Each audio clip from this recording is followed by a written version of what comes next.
So students, I think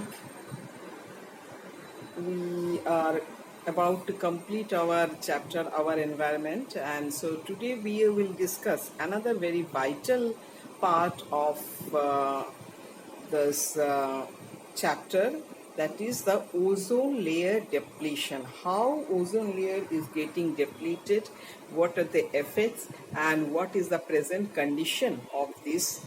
So this we will discuss in today's class. So let us go through the parts. So ozone, which is to be there, the thickness of the ozone, that is becoming thinner and thinner, and in certain areas it is so thin that we are calling them ozone holes. Now, so why we are so alarmed with thinning of ozone?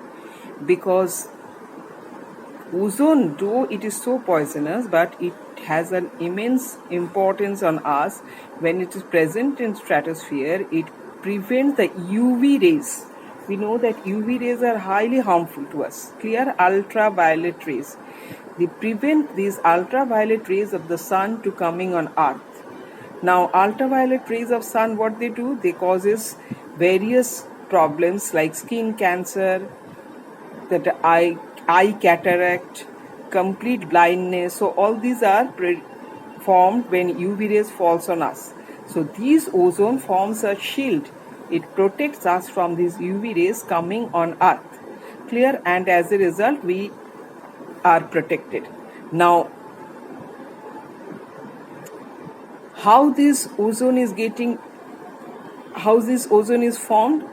Now, UV rays, actually, the strong UV rays, the strong effects of UV rays, clear, is breaking down the ozone.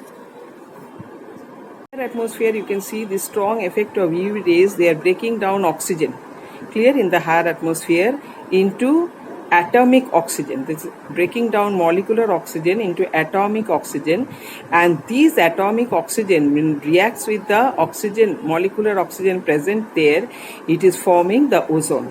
So UV rays are actually, strong effect of UV rays are actually helpful for forming the ozone. Clear? So first of all, it is breaking down molecular oxygen to atomic oxygen.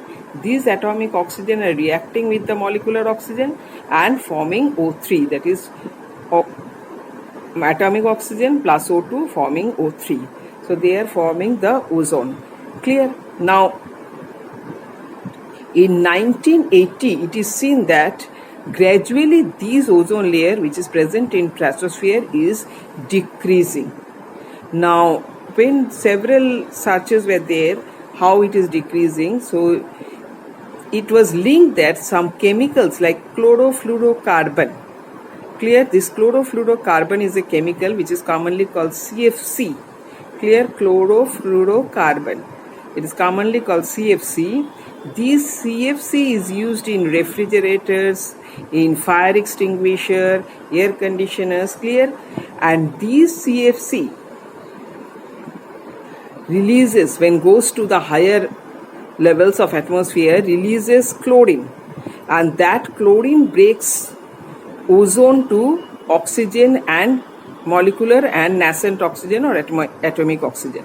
So thus CFC is breaking ozone to molecular oxygen and atomic oxygen and nascent oxygen.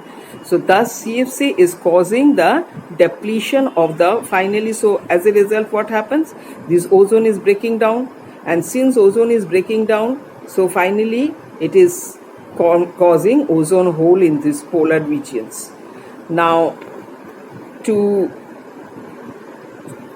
protect us from this harmful effect, so to protect us from this harmful effect, United Nations of Environmental Program, UNEP, clear, what they did, they proposed the reduction of use of CFC.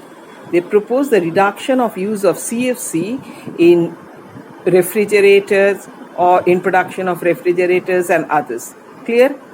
In refrigerators and others, they propose reduction, and now it is more or less it is mandatory that the refrigerators which will be used will be absolutely CFC free. And now as we are moving to a CFC free condition, now it is seen that ozone hole which has been formed is again recovering. Clear? Again recovering, and to a larger extent it has recovered, and it is said that around 2075 it will, if this condition goes on, it will recover as a whole. So this is what about the ozone depletion. Clear? And its effect on environment and human being.